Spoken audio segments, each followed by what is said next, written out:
花是好新闻，台南一对翁仔某5年前咧学做馒头的时阵，太太的手指头去互加去加长去。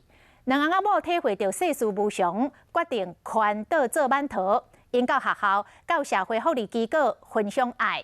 这2天是来到宜兰宜山的出现国小，教这个囡仔做馒头，希望互更较侪人品尝到幸福的滋味。 透早，这个囡仔伫教室内面，今仔日因要学的，毋是课本内面写的，是用米册开始伫遐烂。边仔这个阿姨是真有耐心，将这个功夫一个一个传互因。放手，然后转弯。囡仔算甲真欢喜。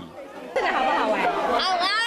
为什么？我第一次。这对翁仔某毋是啥物大人物，也不愿意将家己时间奉献予这个囡仔。原来这背后有一个故事。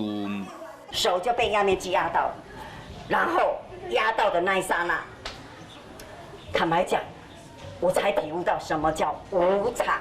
本来伫台南卖粽的这对翁仔某，5年前这个做太太伫学做馒头的过程中受伤，这一刻因就发现讲，希望伫有限的生命中，互社会更较侪正能量，所以讲因决定要环岛做馒头，因行遍各县市，甚至到离岛澎湖、金门，去学校、去社福机构、甲弱势团体分享爱。